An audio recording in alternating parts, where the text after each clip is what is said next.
నమస్తే. BRS party 25 ఏళ్ల సందర్భంగా రజతోత్సవ సభ చేసిన విషయం మనందరికీ తెలిసిందే. ఈ నేపథ్యంలో అలా ప్రధానంగా బీజేపీ పార్టీకి సంబంధించి కొన్ని వ్యాఖ్యలు చేయడం జరిగింది కేసీఆర్. సో, అందులో మెయిన్‌గా చూసుకుంటే ఆపరేషన్ కగారుని ఆపాల్సిందే అండ్ అలాగే కేంద్రం నుంచి డబ్బులు కూడా వత్తలేవు అని చెప్పేసి అండ్ తెలంగాణ ప్రజలందరూ కూడా బీఆర్ఎస్ వైపే మొగ్గు చూపుతున్నారు. పోలీస్ అధికారులు కూడా మీరు రాసి పెట్టుకోండి. మీరు డైలీ ఇంటికి పోయినాక డైరీలో రాసి పెట్టుకోండి. నెక్స్ట్ వచ్చేది బీఆర్ఎస్ పార్టీ అధికారంలోకి అని చెప్పేసి తను చెప్తా ఉన్న పరిస్థితి. సో, మాట్లాడుతుంది దీనిపైన బీజేపీ పార్టీ ఏమనుకుంటుంది, బీజేపీ పార్టీ ఏమంటుంది అని చెప్పేసి మనతో పాటు మాట్లాడడానికి బీజేపీ పార్టీ రాష్ట్ర నాయకులు గడ్డం సాయి కుమార్ గారు ఉన్నారు. అన్న నమస్తే అన్న.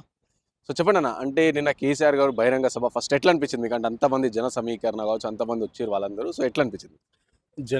జన సమీకరణ వరకు వాళ్ళు సక్సెస్ అయ్యారని నేను అనుకుంటా ఉన్నాను. కాకపోతే ఎందుకంటే విషయం మనం ఉన్నట్టు మాట్లాడాల్సిన అవసరం ఉంది. అవును. అయితే విషయం ఏంటంటే రజతోత్సవ సభ అని చెప్పడం జరిగింది. అవును. నేను రజతోత్సవ సభ అంటే దేనికోసం రజతోత్సవ సభ? హ్మ్. యాక్చువల్‌గా టీఆర్ఎస్ పార్టీ పుట్టి 21 సంవత్సరం అవుతుంది. 21, 22 సంవత్సరాలు అవుతుంది. బీఆర్ఎస్ పార్టీకి అవతరించి 5 సంవత్సరాలు ఏమో అవుతా ఉంది. మరి రజతోత్సవ సభ అంటే నా దృష్టిలో అయితే 20 సంవత్సరాలు అవ్వాలి. అసలు 20 సంవత్సరాలు నిండలేదు. ఇప్పుడు అది బీఆర్ఎస్ పార్టీయా? టీఆర్ఎస్ పార్టీ అంతకి? అంటే ఇప్పుడు కేసీఆర్ దాన్ని బీఆర్ఎస్ పార్టీ తీసేసినట్ట? అది నిజంగా రజతోత్సవ సభ అయితేనేమో టీఆర్ఎస్ పార్టీ అన్నట్టు. లేదు రజతోత్సవ సభ కాదు అనుకుంటే మరి అది ఏందో అలా చెప్పాలి సమానం. అంటే 20 సంవత్సరాలు నిండింది అంటే పేరు మార్చినప్పుడు ఆటోమేటిక్‌గా దాని యొక్క వ్యవస్థ కూడా మారిపోతది. అదొక టెక్నికల్‌గా నేను చెప్పడం జరుగుతా ఉంది. 2 విషయాలలో వాళ్ళు ఒక ప్రోగ్రామ్‌ని ఏర్పాటు చేయడం జరిగింది. ఒకటొచ్చేసి ఏందంటే ప్రజా సమస్యల మీద గొంతెత్తలేవు. ప్రజలందరూ కూడా వ్యతిరేక భావంతోనున్నారు. మీకు తప్పకుండా దాని మూల్యం చెల్లించుకోవాల్సిన పరిస్థితి వస్తది. కాబట్టి దీని మీద ఏదో ఒకటి చేయాలని నాయకుల నుంచి ఒత్తిడి రావడంతోని, లేకపోతే నాయకులు బయటికెళ్ళిపోతారని కాపాడుకోవడానికి ఈ యొక్క సభ ఏర్పాటు చేసిండ్రు. వాళ్ళు ఒక మోటివేషన్ నింపడానికి, కార్యకర్తల మోటివేషన్ నింపడానికి సభ ఏర్పాటు చేసినట్టు అనిపించింది. రెండో విషయం ఏందంటే హరీష్ రావు కాదు నాయకుడు, కేసీఆర్ కాదు. రేపు కాబోయే కేటీఆర్ అని చెప్పుకోవడానికి ఒక సందేశాన్ని ఇక్కడ ఇచ్చినట్టు అర్థమవుతా ఉంది. ఎందుకంటే నేను ఇప్పటికే కాలు కుంటుకుంటూ నడుస్తున్నాను, కట్టెపట్టుకొని నడుస్తా ఉన్నాను. నాది అయితలేదు. ఇక నెక్స్ట్ నాయకుడు కేటీఆర్ అని వాళ్ళు ఇక అది వాళ్ళకి చూస్తా ఉన్నాం సోషల్ మీడియాలో కానీ, లేకపోతే మనము వాళ్ళు ఇచ్చినటువంటి పాంప్లెంట్లు కానీ, వాల్ పోస్టర్లో కానీ అన్నిటికీ క్లియర్‌గా అనిపిస్తూ ఉంది. మనం చూసాం అక్కడ ఈ 2 విషయాలను ఎస్టాబ్లిష్ చేయడానికి ఆ సభ ఏర్పాటు చేసుకున్నట్టు అనిపించింది నాకు. సో ఇంకోటి నిన్న బీజేపీ పార్టీ కూడా 11 నెలలని 11 పైసలు ఇవ్వాలి అని చెప్పేసి ఈ విధంగా లేకుంటే బీజేపీ పార్టీ పైన కూడా కొన్ని విమర్శలు చేశారు. సో దానికి ఏమంటారు? ఈరోజు బీజేపీ పార్టీ గురించి విమర్శ చేయడం అనేది ఆకాశం మీద ఉమ్మేసుకోవడం అన్నట్టే ఉంటుంది. కేసీఆర్ గారు చేసింది చాలా తప్పు. ఒక 10 ఏళ్లుగా ముఖ్యమంత్రిగా వివరించి, ఒక తెలంగాణ ఉద్యమ నాయకుడిగా, అసలు తెలంగాణ తెచ్చిలో ఒక ముఖ్య పాత్ర పోషించిన నాయకుడిగా ఆ విధంగా మాట్లాడడం నిజంగా హాస్యాస్పదంగా ఉంది. ఎందుకంటే మనం గమనించాలి, మోడీ గారి చేతుల మీదుగానే వీరు మిషన్ భగీరథ అనే కార్యక్రమాన్ని ఏర్పాటు చేసి వారితోనే ప్రారంభించడం జరిగింది. అదే మిషన్ కాకతీయ కూడా వారి చేత ప్రారంభించడం జరిగింది. మెట్రో రైలు ఏర్పాటు చేసినప్పుడు మెట్రో రైలు యొక్క శంకుస్థాపన కూడా వారితోనే ప్రారంభించడం జరిగింది. కాళేశ్వరం ప్రాజెక్టే కానీ, లేకపోతే అక్కడ ఉన్నటువంటి చాలా విషయాలలో మోడీ గారితోనే పిలిపించి ప్రారంభించడం జరిగింది. ఈరోజు మనము చూస్తుంటే రైతు వేదికలే కానివ్వచ్చు, లేకపోతే ఇంకో మన రోడ్డు ప్రధానమంత్రి సడక్ యోజన రోడ్డు స్కీమ్‌లే కావచ్చు, లేకపోతే గ్రామజ్యోతే కావచ్చు, ఇంకా అనేక స్కీములు ఈరోజు మనం చూస్తా ఉంటుంటే అన్ని విషయాలలో ఈరోజు ఇప్పటికే మేము 9,50,000 గత ప్రభుత్వంలో ఉన్నప్పుడు ఇవ్వడం జరిగిందని చెప్పేసి మేము ఒక బుక్ ప్రచురించి మా కిషన్ రెడ్డి గారి నాయకత్వంలో ఆ బుక్‌ని ప్రతి ఒక్కరికి చేరవేర్చినాం. ప్రతి ఇంటికి ఏ శాఖకి ఎంత ఇవ్వడం జరిగింది, ఏ గ్రామానికి ఎంత ఇవ్వడం జరిగింది, ఏ డిస్ట్రిక్ట్‌కి ఎంత ఇవ్వడం జరిగింది. జిల్లాలు ఏర్పాటు చేయడంలో, కలెక్టరేట్ కట్టడంలో మా పాత్ర లేదా? మరి రోడ్లు వేయడంలో మా పాత్ర లేదా? రింగ్ రోడ్లు ఏరియాలో మా పాత్ర లేదా? 100% ప్రతి చోట కేంద్రం యొక్క బడ్జెట్ సహాయ సహకారాలు జరిగినాయి కాబట్టి ఆనాడు ఆ బీఆర్ఎస్‌కి ఆ మాత్రమైన పేరుంది. ఆ 10 సంవత్సరాలు పరిపాలించగలిగిందంటే కేసీఆర్ మోడీ గారు ఇచ్చినటువంటి సహకారం వల్లనే ఆ విధంగా జరిగిందని చెప్పి తెలియజేస్తా ఉన్నాను. నీకు నిజంగా చిత్తశుద్ధి ఉంటే ఈటెల రాజేందర్ గారు విసినటువంటి సవాలు కేటీఆర్ గారికి రా తేల్చుకుందాం, చర్చకు రా అని చెప్పింది. ఇప్పటివరకు మీరు ఎందుకు చర్చకు రావట్లేదు? రెండో విషయం నిన్న మా రఘునందన్ మాట్లాడినప్పుడు కూడా మాట్లాడడం జరిగింది. అదేవిధంగా మా అధ్యక్షులు కిషన్ రెడ్డి గారు మాట్లాడినప్పుడు కూడా చర్చకు రమ్మని చెప్తా ఉన్నారు. నిజంగా చిత్తశుద్ధి ఉంటే మీరు ఎట్లా ఖాళీగానే ఉన్నారు, మీకు అధికారంలో కూడా ఏమి లేరు, మీరు ఓన్లీ ఫామ్ హౌస్‌లో కూర్చొని ఉన్నారు. ఫామ్ హౌస్‌లో కూర్చున్నారు కాబట్టి కనీసం మీరు ఫామ్ హౌస్‌లోకి రమ్మంటే మేము వస్తాం చర్చకు. లేకపోతే మీరు ఫామ్ హౌస్ నుంచి బయటకు వచ్చి మాకు చర్చకు వస్తారంటే రండి. మేము రెడీగా ఉన్నాం. మేము ₹11 ఇచ్చినామా, 11,00,00,000 ఇచ్చినామా అనేది మేము ప్రూవ్ చేస్తాం. ఇప్పటివరకు భారతీయ జనతా పార్టీ 11,00,000 ₹11 కాదు 11,00,00,000 ఈ రోజు వరకు ఇవ్వడం జరిగింది.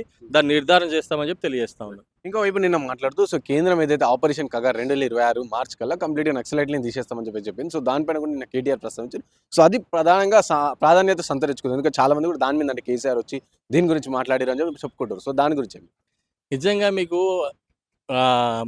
నక్సలైట్లపై అంత చిత్తశుద్ధి ఉంటే వాళ్ళు చేసినటువంటి శాంతి భద్రతలను కాపాడకుండా వాళ్ళు చేసినటువంటి అసాంఘిక కార్యక్రమాలు ఉండొచ్చు, ఇంకా రకరకాల కార్యక్రమాలు ఏవైనా ఉండొచ్చు.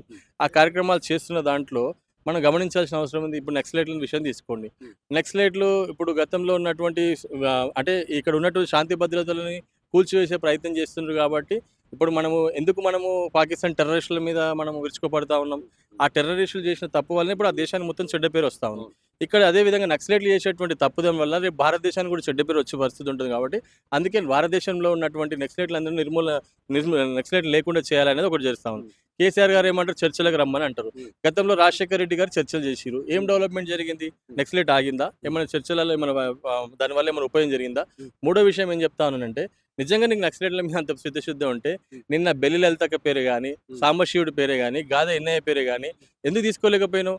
ఏందంటే జస్ట్ కేసీఆర్ ఏందంటే, నేను వీళ్ళ కోసం మాట్లాడుతున్నా, వాళ్ళ కోసం మంచి నాకు మంచి జరుగుతుంది, నాకేం హాని జరగదు అని ఒక చెప్పుకోవడానికి ప్రయత్నం చేశాడు తప్ప, అసలు నీకు అంతమంది హిందువులను చంపేస్తే కనీసం బయటికి వచ్చి మైక్ పట్టుకొని లేకపోతే వాళ్ళకి ఏమంటారు నివాళులు అర్పించే పరిస్థితిలో నువ్వు లేవు.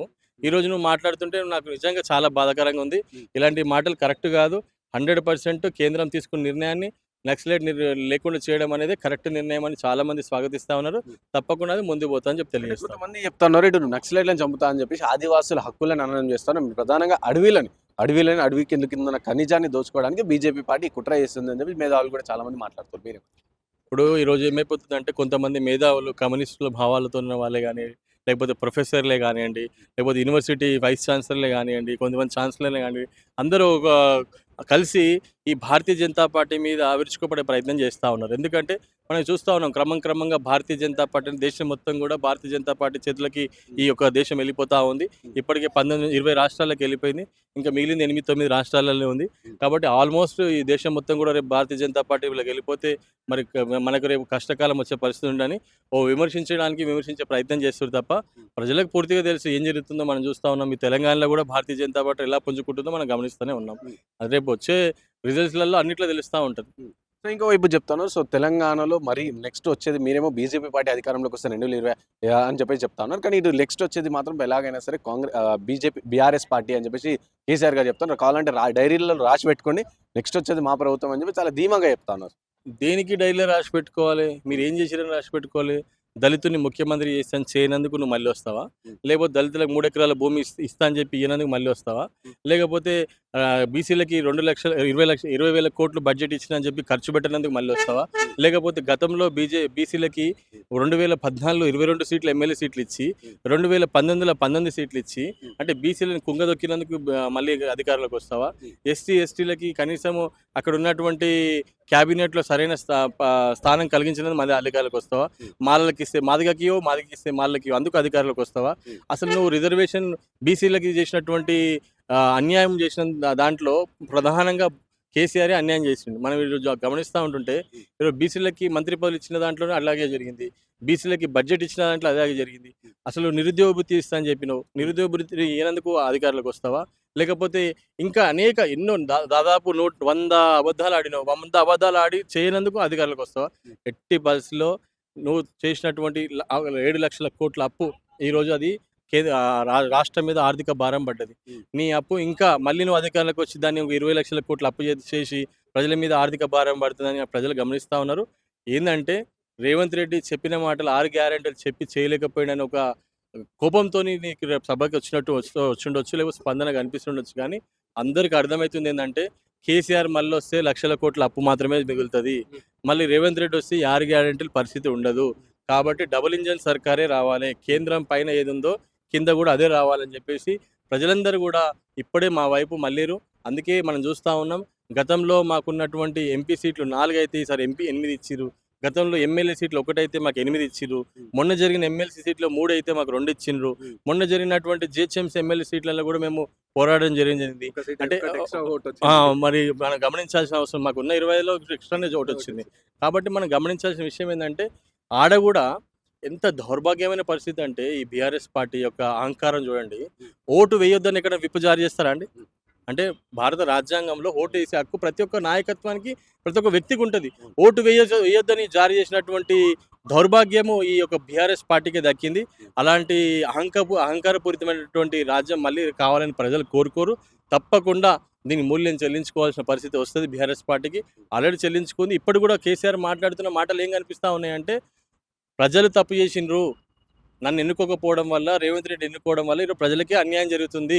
ప్రజలు తప్పు చేయడం వల్లనే ఈరోజు ప్రజలకు అనుభవించని అని మాట్లాడుతుంది తప్ప నేను తప్పు చేసినా నేను సరిదిద్దుకుంటా నేను వల్ల నన్ను ఆశీర్వదించండి అనట్లేడు. మీకు మంచిగా అయింది అని అంటున్నాడు. అంటే ప్రజలని ఏ విధంగా మాట్లాడుతుండో ప్రజలందరూ గమనిస్తూ ఉన్నారు. తప్పకుండా రేపు వచ్చేది భారతీయ జనతా పార్టీ 100%. రేపు కేంద్రంలో భారతీయ జనతా పార్టీ ఉంటుంది, మళ్ళీ రాష్ట్రంలో Bharatiya Janata party double engine సర్కార్ అధికారంలో 100% ఈ రాష్ట్రం శస్యశ్యామలుగా ముందుకు పోతుందని చెప్పి తెలియజేస్తా ఉన్నాను. సో రైట్ అన్న. ఇప్పుడు దేశవ్యాప్తంగా ఒకవేళ దేశాన్ని విషయానికి వస్తే మనం రీసెంట్గా చూసినా మనం పహల్గామ్ ఘటన. సో ఆ ఘటనలో మోదీ కొన్ని సంచలన నిర్ణయాలు తీసుకున్నారు. సో ఆ నిర్ణయాలకు కూడా పాకిస్తాన్ కూడా ఆ విధంగా స్పందించింది.